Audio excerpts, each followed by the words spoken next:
কোথায় ছিল রে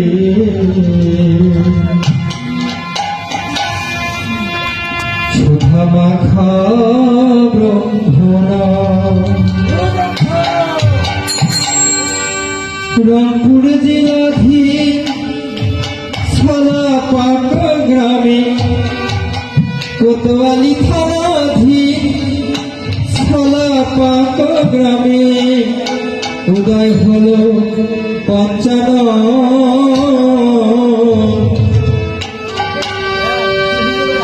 আসলে পঞ্চানন ঠাকুরের এটা হলো ঠিকানা, গানের মধ্য দিয়ে এই তার ঠিকানা বলার চেষ্টা করলাম।